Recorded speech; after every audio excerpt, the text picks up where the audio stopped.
Well, good morning, everyone. I'm Kaye here on my homestead, sharing what I'm doing to develop all of my gardens, to become more sustainable, and to live healthier, longer lives. Basically, that's what we're all doing, right? Trying to figure out how to live more healthfully. And one of those ways is to grow your own food. If those topics interest you, I hope you will subscribe to my channel if you haven't already. Click the bell for notifications, scroll down and click all so you won't miss an episode. Well, today I am going to talk about something that I have wanted to talk about for 2 years.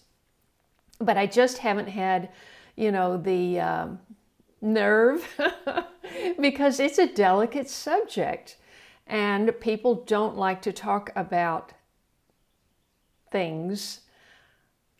But let me preface it by saying that you've heard that expression, what goes in must come out, right? So this is related to that. And in 2018, I purchased a bidet. Now, if you don't know what a bidet is, that's a French word that we use, in English also. It's not a different word in English, it's the same in French. And it is a separate either device or a separate commode, so to speak, that has a spigot that shoots water to your lower parts when you're on the toilet. So I have now been using, I purchased mine in 2018, thinking that it would be a more sustainable move because I was very involved in recycling. Oh, from the very beginning, I went way out of my way, as did many other people in California, to recycle absolutely everything as the whole thing started. I followed the whole organic movement as that started. And so I thought, well, I can save toilet paper if I get a bidet. And that was my thinking then. And now that I've used it and become accustomed to it, I am first of all, totally sold on it. I just asked this question and I said, out of how much we consume is excreted? All mammals excrete. They eat, they excrete. So do insects. So do reptiles, so do birds. Of course, we eat and we excrete. And everything you eat it can't be used in the body. And I thought, well, how much is? Because sometimes it just seems like absolutely every drop of water you put in your throat comes right out. And so it says the amount of food that is excreted varies widely depending on factors such as how well you chew your food, the nutrient density of the food, the type of food. This is a great explanation. Everybody should really take this to heart. The type of food, starches, proteins, fats, whether it is raw or cooked, your intestinal flora, that's a huge one. As it gets lower as you get older and has to be replaced with supplements or yogurt. And the health of your organs, your emotional state, stress level, and the amount of toxins, empty calories, that'd be like the cookies in my last video, I'll put the link right up there, of useless material to be eliminated. Okay, we're eating a lot of useless material because it says on average humans assimilate means we take it in and don't excrete it, between 10 and 80% of the food they eat, with the average being somewhere between 40 and 60. Therefore, the undigested portion, which is excreted, could range from 20 to 90% of the consumed food, with an average of 40 to 60 being excreted. Okay, now that is a lot of excretion. So that's what we're going to talk about today because if you use a bidet, and I'll show you the one I got. And this is, there's a picture here, a better picture of what it looks like. It's a device that it comes in a lot of different modalities, but in general, it is a device that you attach under your toilet seat to the rim of your toilet, and you hook it up to your water supply, and it has a little lever, which you raise when you want to, when you would reach for the toilet paper, you reach for this lever, which is directed either towards the front or the back. That's up to you. There's a switch. And takes care of the cleaning process. And so you use far less toilet paper. I can't remember the last time I bought, I always try to stay stocked up, so I've sort of forgotten about toilet paper because I had so many of these.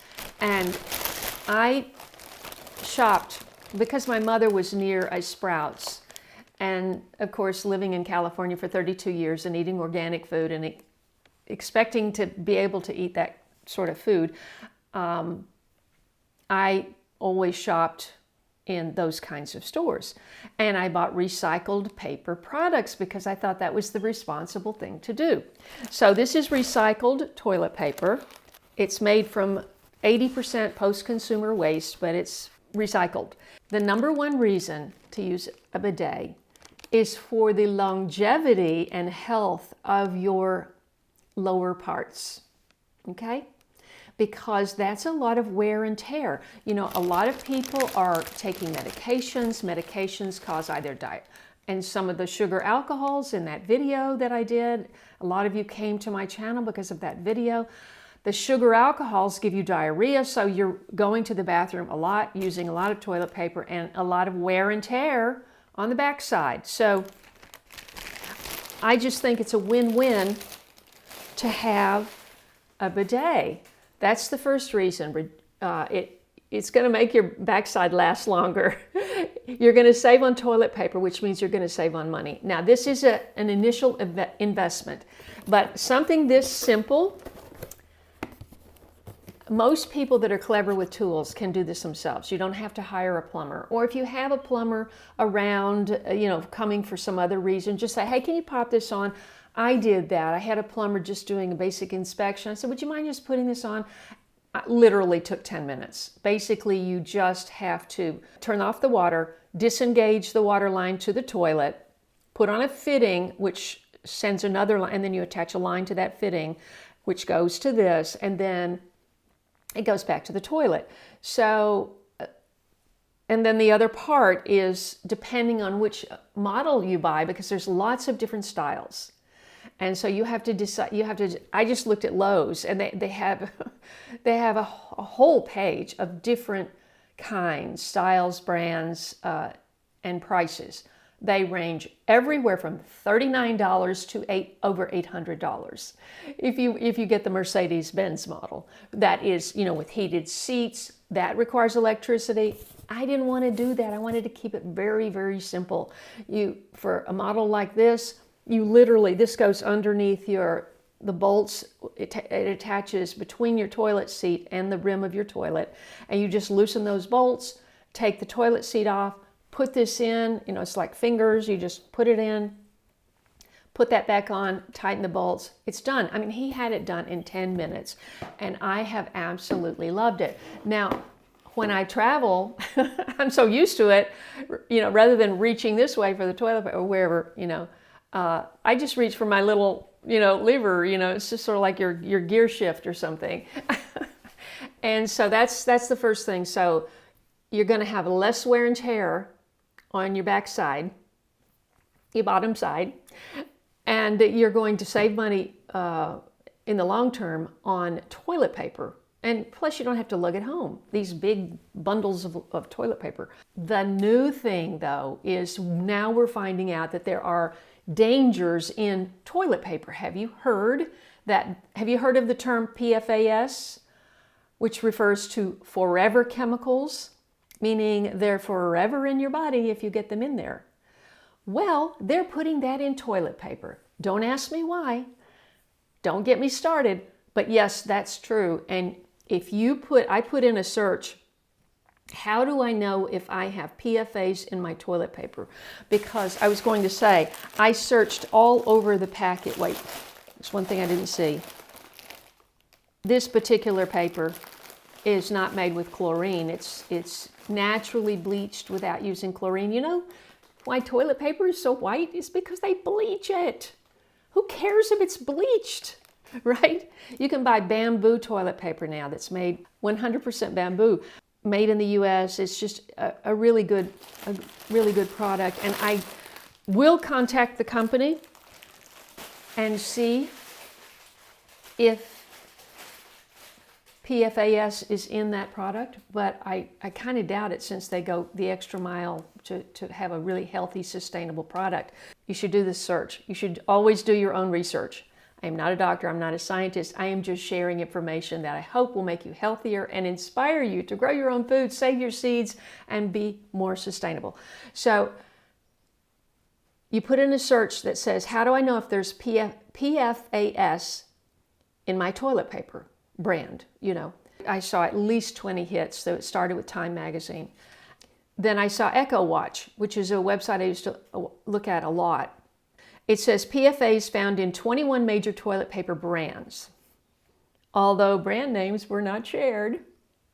Sourced from around the world. That was around the world, not just in the US. So the study did not evaluate the potential health risks of PFAS, but but why do we want that in something that comes in contact with sensitive parts of our body on a daily basis? And if you're just going normally, that's one thing. But if you have a condition where, you know, your medication or your diet is causing you to have diarrhea or constipation, that's the worst. I mean, because constipation causes your tissues down there to be very tender, and there's nothing better, trust me, there's nothing better than a nice cool splash of water rather than rough paper trying to clean you up. The guy doing this study says, I'm not rushing to change my toilet paper, and I'm not saying that people should stop using or reduce the amount of toilet paper they use. Well, why not? Why not reduce it? Why use more of something if you don't need it when you have water? And the French figured this out a long time ago. So they probably figured it out before there was such a thing as toilet paper. Yeah, PFAS are a group of toxic synthetic chemicals linked to various health implications, including reproductive impacts in adults, developmental impacts in children.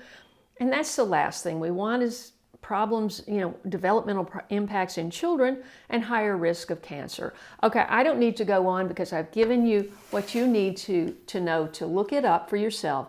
But the reason that I love this and I'm recommending it is because it's made a positive difference in my life, and I can see the implications, that how it could really help a lot of different people. There are a lot of styles, so you have to figure out what you want, and there are a huge cost range. You know, I had a friend in LA who was, you know, quite well off, and when I would go and visit, you know, I would go in the bathroom and when you open the door, the lights come on automatically, and the toilet seat raises automatically. And of course it's heated. That involves electricity. Who needs to fool with that? Just a cool blast of water. And you can also, of course, on this one there is the option of adding a hot water thing. But, you know, I didn't want to fool with it. You know, cool water actually is very, very comforting. And so save money, save your backside, and reduce possible contamination from these PFAS, which is really the last thing we want. I hope that's helpful. If it is, I hope you subscribe if you haven't already. God bless you, and I'll see you in the next video.